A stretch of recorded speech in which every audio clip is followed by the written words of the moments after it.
Hey guys, I'm Stephanie, and this is Steph's Stove. And if you're looking for an incredibly fancy looking dessert to make for your family and friends that looks beautiful but is super easy to put together, then these Puff Pastry Cinnamon Twists are just for you.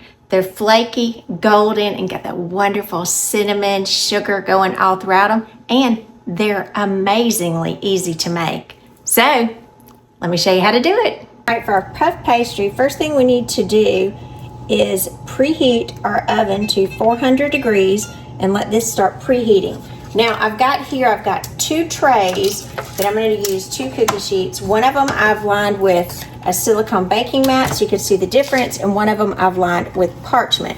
We will need both because we're going to transfer from one to another. I've got my handy ruler so I can gauge my cutting, and for those of you that's wondering, I do have a towel under my stove here just to keep it nice and where nothing's moving around on me. All right, so for the first thing is puff pastry, so we've got to have some puff pastry. Now, your puff pastry is usually frozen. It's in a roll like this. This will be 1 roll in there. Sometimes you can get them where there's 2 rolls. However, you do need this kind of, I would say, thawed to where it is softer and pliable.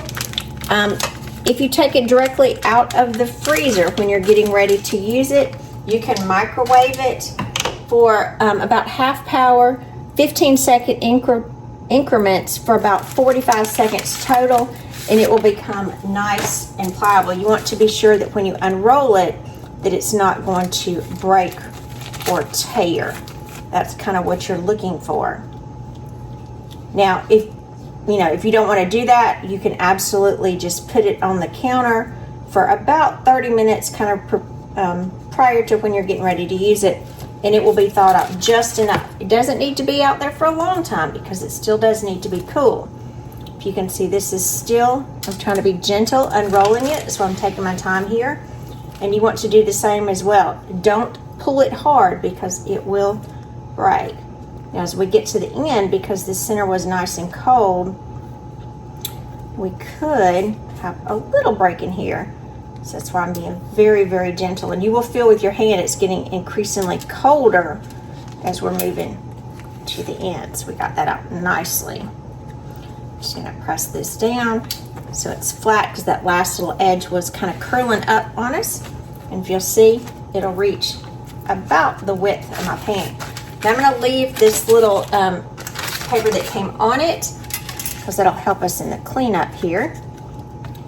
Now, I told you this was super easy and super quick. If you've got just a few ingredients, if you've got the puff pastry, most of us have everything else for this. You can make an incredible dessert. This is about 2 tablespoons, maybe just a little bit more. I mean, if you're a little generous on there, it's not gonna hurt. And I'm gonna take a pastry brush. This is melted. I don't know who that is. Hang that up. Spam call. Right in the middle of my video. Can you imagine that?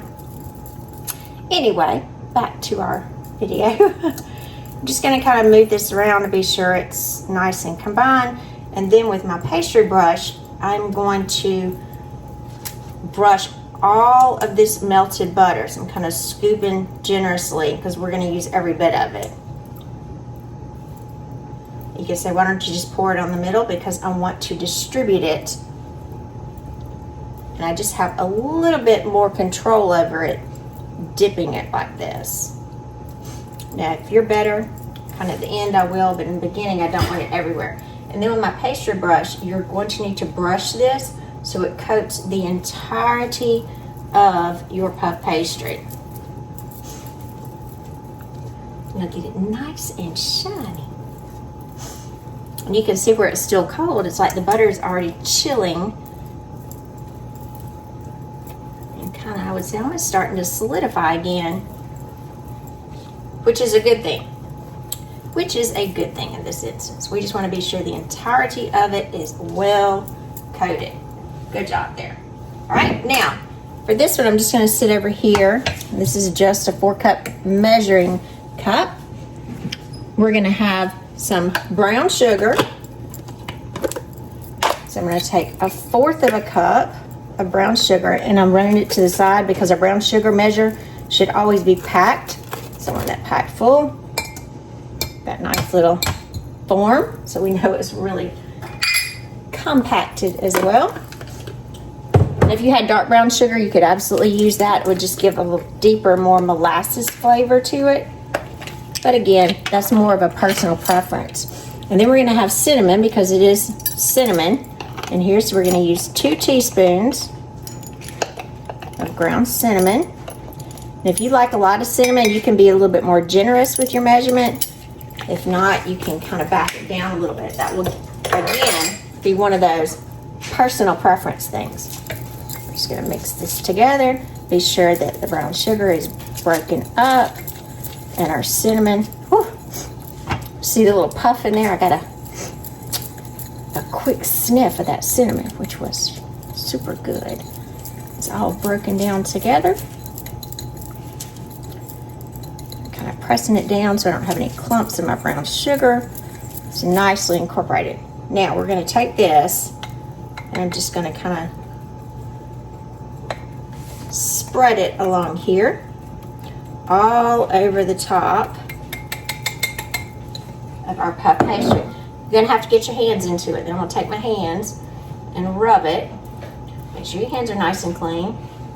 I like to do my hands because I can actually feel the thickness and feel how much brown sugar I have in each section. And as I'm doing this, I'm pressing lightly because I don't want this loose. I want this pressed into that melted butter that we had on the other side. And you can see it's getting a little wet in sections. That's what we want. That's a good thing. This little side section where we kind of got some of that going off, I'm going to grab it and put it back on here. We're all to the edge. You can see some good wetness there. It's like full of butter. That's what that is. Get that sugar back on there. And then press. Because again, we want this pressed into our puff pastry. We don't want to lose it. If you feel like there's some areas that are still a little thick, kind of even them out. Good thing about working with your hands. You get that feel for it. All right, let me go give my hands a quick rinse and we'll be right back. All right, nice and clean now and all rinsed off.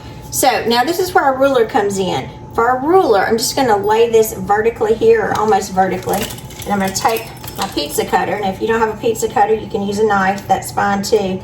But I'm going to kind of use this as a guide, and I'm going to make my little cuts here, my vertical twist, and I'm going to cut this all the way across to make, again, my lines, my little incision marks.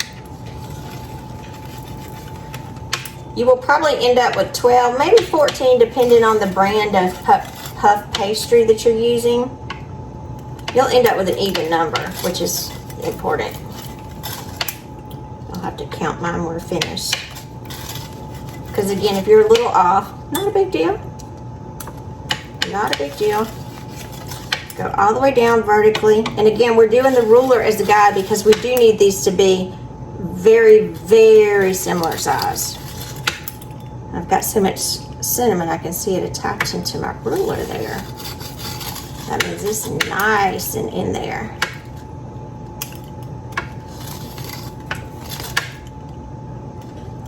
This last one. All right, got that in. Beautiful. Now we're going to very carefully, I'm going to start with this first one here. Get this one up. And you think I'm going to twist? Not yet. I'm not twisting yet. I'm going to take this first one and I'm going to roll it over to its little neighbor. I'm going to kind of make a little sandwich here. So the first one and the second one get combined. Take it apart, and I'm going to pinch these together at the ends to be sure. I'm going to get you a little closer. Get you right here on me so you can see this. So just rolled and flattened number 1 and number 2 strip across each other.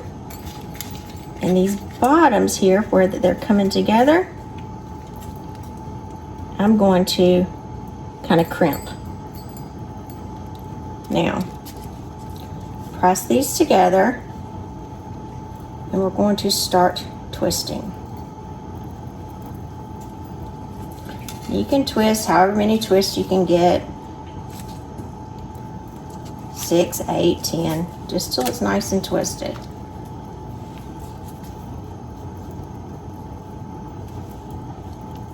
Just keep twisting. And again, that's why I like to crimp that top piece, kind of hold it in place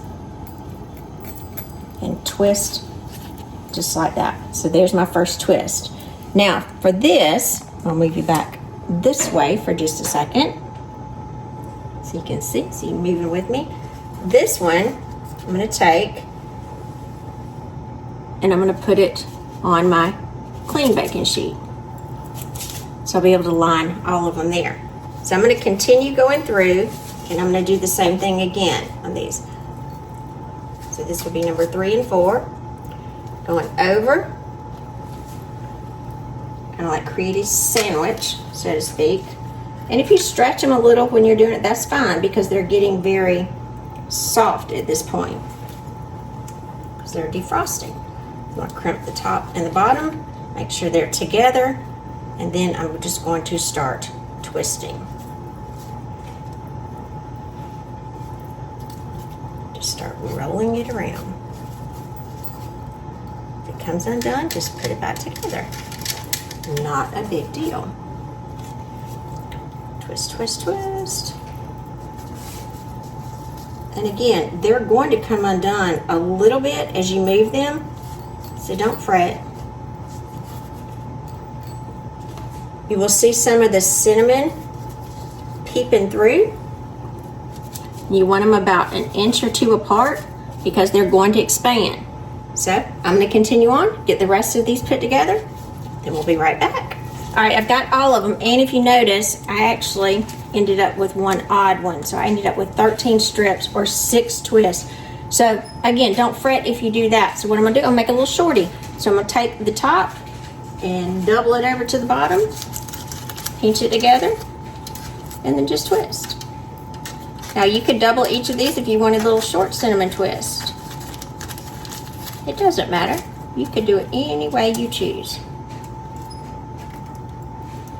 But again, if you get one little odd one at the end, like I did, it'll be a little extra. So I'm gonna just kind of pop up some of that extra cinnamon sugar around there, pinch those ends off, put him there by himself, and then we need to get these in the oven. Remember, our oven's preheated to 400 degrees, so let's pop these in. All right, these are going to cook in our oven. Remember, it's 400 degrees, so these are going to cook for anywhere. Let me do that little short one to the front. We are going to cook these anywhere from 14 to 16 minutes, kind of depending on your oven. And what we're looking for is them to be puffed and golden brown. So, see you back in a few minutes. All right, our timer's going off. For me, it's been 14 minutes. Look at those pretty twists. Ooh-wee. And I sure wish you could smell those. They are smelling divine. Look at that. Put them up here on a wire rack. Turn our oven off so it doesn't burn us. Look at this. And listen to that sizzle.